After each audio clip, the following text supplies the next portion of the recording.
Everybody, welcome to my channel. Today I'm going to be talking about my stillbirth experience in 3 parts. The first part is going to be talking about, which is this video, is going to be talking about my pregnancy and how my experience through my pregnancy was. The second part I'm going to be talking about is going through the actual delivery of the baby and my experience with that. And then the third part is going to be my life after. I'm sharing this after 4 to 5 years of my stillbirth experience in hopes that women out there who have gone through a stillbirth experience or a miscarriage know that they're not alone. And there's so many women that have gone through this. And if my story at all just resonates with you, that's my goal with this. So let me start from the beginning. All right, so my husband and I had been married for about a year, and we always talked about having kids, but we never, we were just married a year. We weren't planning like right away to have a kid. So I remember I was late on my period, and I got a pregnancy test. So it was the morning we got a pregnancy test, and I had my husband be right outside of the bathroom. So I remember taking the pregnancy test, and then I didn't look at it yet until he came in, or I walked out. I don't remember the detail too specifically, but we looked at it together and we started cracking up when we saw that it was positive. My husband and I both kind of laugh and smile when we're nervous, more so me. But we just started cracking up because we were like, oh my God, like it's exciting, so exciting. But we were more like shocked than anything because we weren't planning it, but hey, we're gonna, have a baby. So I remember, we hadn't told anybody yet, but I remember driving to work the next morning, and I had like an hour commute to and from work. And I remember driving to work and talking to my baby. And I remember saying, hey, like, I know I'm not in the best of circumstances or in the most ideal situation, and I don't have the ideal job and all that, but mama is going to be there for you, and we're going to be the best parents that we possibly can for you. And I would talk to her, I didn't know who it was, what the gender was at that point, obviously, but I'm going to love you, and you are so well taken care of already. Like that maternal instinct already started occurring, and I didn't have a belly yet, but I would just hold my belly, and I remember I remember crying and out of just mixed emotions, fear, excitement. Oh my God, I need to tell my mom. And for some reason, like I'm the baby of my sister and myself. So I was like, I'm gonna tell my mom I'm pregnant. Like I went through that whole phase of, why am I nervous to tell my mom I'm pregnant? I'm married, it's fine. Like, but I still felt that way. But there's a little bit more to the background of this. So my husband and I, we had our own place. It was an apartment, but we were having issues with the apartment complex because we had a dog and somebody complained and whatnot. Long story short, we had to move out of the apartment. So we ended up moving into my mom's, which really was a blessing in disguise, because shortly after we moved in, we were going through a lot of things with my mom in terms of medical issues that she was having. So when we confirmed our that we were pregnant, because we went to the doctor, found a good doctor, went to the doctor, and she confirmed our pregnancy. And things in the beginning seemed quite normal, like a normal pregnancy. Things looked good, and the doctor didn't ever give any indication of something being out of whack until maybe about the third month or so. And and she would do all the measurements. She's like, okay, well, the baby is growing, but it wasn't at the rate that they would expect a baby to be at that age. So he was growing, and we found out it was a boy, and it was really exciting. We let our whole family know. We did like a little surprise on how we told everybody, and everyone was happy. I mean, my mother-in-law went crazy. It was just like a really fun time to tell everybody. So there's a lot of other things going on in the background. And some of the things that are going on mostly were what was going on with my mom. So she was having a lot of appointments and medical issues, and it affected me a lot because my mom is my sister in our world. So we found out that, you know, she had some issues, and I remember I felt like a lot of stress in where I was carrying the baby, and a lot of pressure. And at this point, my sister, she lives in another country. I had called her. I said, hey, you need to come back right away. Like, you have to come here and be with us because this is happening with my mom. Things just felt like accumulated. Things just kept kind of occurring. But the great part of this was that we had all of a sudden a lot of support that came. Like, my sister came. We had people coming over to my mom's house to pray together for my mom. And although it was mostly based on my mom, like, it was very much so helping me through all of this. But all of a sudden our lives were having a lot of support, and it felt really great because, man, now that I think about it, the way things just played out, it's just, well, let me continue a little bit more, and then I'll get back to that. So I mentioned earlier that it was the baby size that seemed a little bit off. Like, he was growing, so, you know, the doctor was like, oh, as long as he grows, some babies are born really small, and then they'll like have a big growth spurt, and that's fine, like, as soon as like they're delivered. So she wasn't too concerned about that. But then she noticed the placenta seemed a little weird. Turned out a little bit later that I had placenta previa, and the placenta seemed like a little bit cracked, or it was just odd, and it kept like moving and shifting, and issues with the placenta. And then at that point, my doctor wanted me to go to a specialist and be checked up on a weekly basis. So I was like around 5.5 months, I think, pregnant. So I was really pregnant. I mean, I had a big belly and everything. And then, so the baby size, the placenta, and then a third thing came into play, which was my amniotic fluid. So my amniotic fluid kept ranging in terms of, they would see, oh, okay, the amniotic fluid looks fine. And the next thing you know, my next weekly visit, it was like super low, which obviously stressed me out. So I did everything I could to increase my amniotic fluid.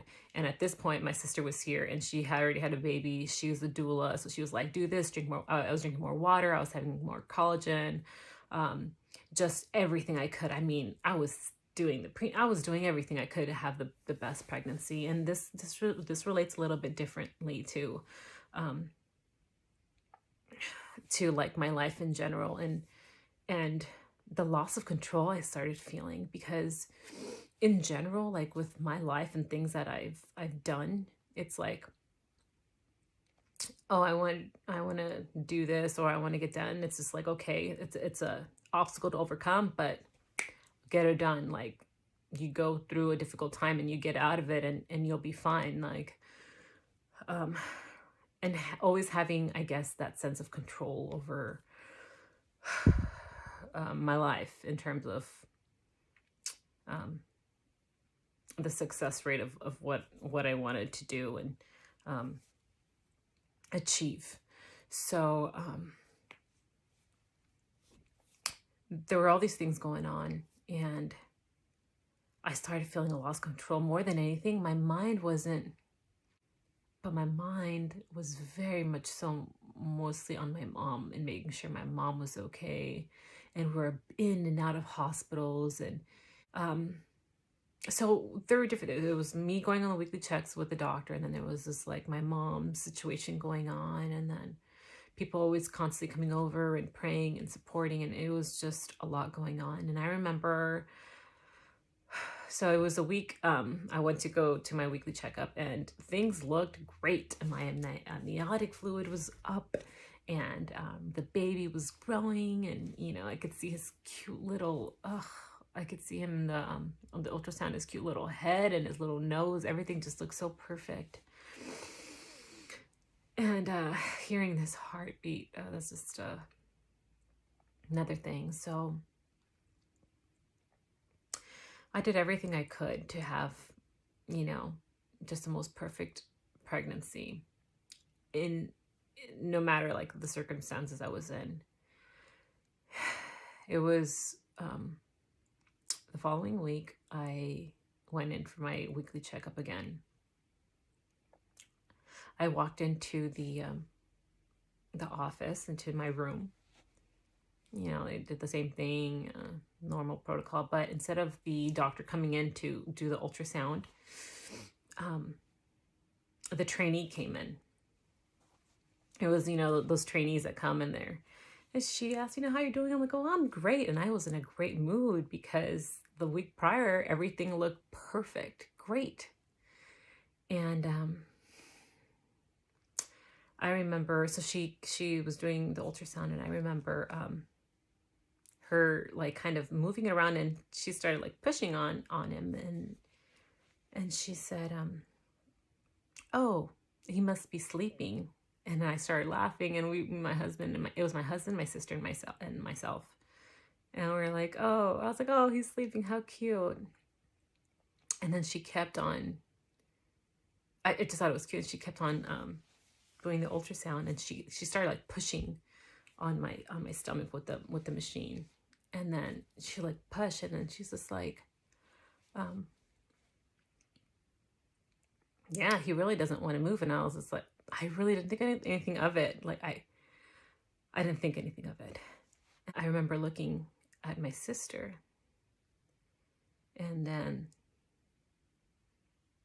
the trainee walked out of the room. She's like, I'll be back. I said, okay. I didn't think anything of it again. And I looked at my sister, and she kind of got like teary-eyed, and she came over to me and she smiled, and she's like, it's gonna be okay. And she didn't say anything yet. She just, it's gonna be okay. And then I just smiled like, okay. Yeah, like I know it's gonna be okay. And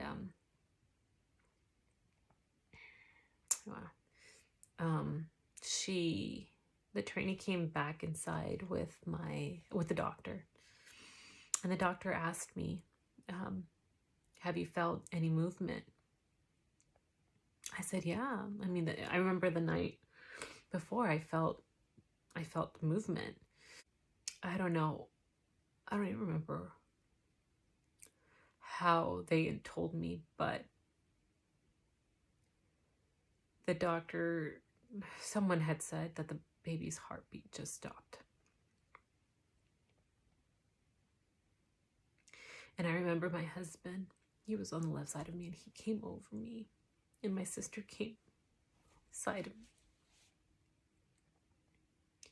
And we were just crying together, and I was still like, what? I mean, my crying was like, I was like nervous, like, this isn't happening. I still didn't, this isn't real. This isn't happening. And so we walked out of the office, and I remember getting in the car, and then letting out this big just cry, just thinking that they just told me my baby was dead.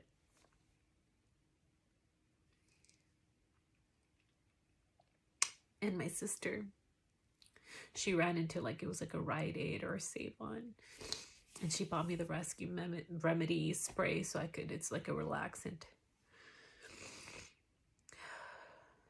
And we drove home, and obviously when I got home, everyone was just hugged me and told me, it's gonna be fine, you're gonna be okay.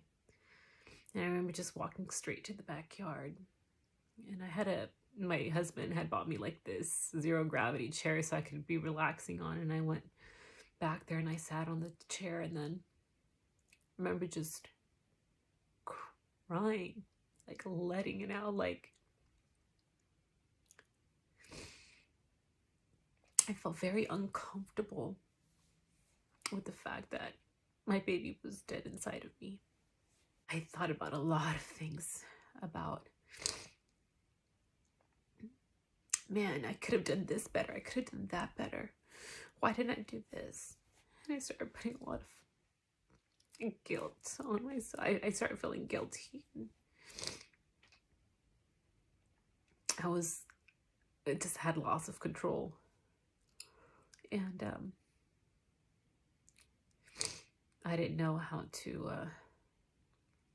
manage that emotion as much, because it wasn't like, oh, if it didn't work out, it didn't work out kind of situation. Is like, this is my baby we're talking about. And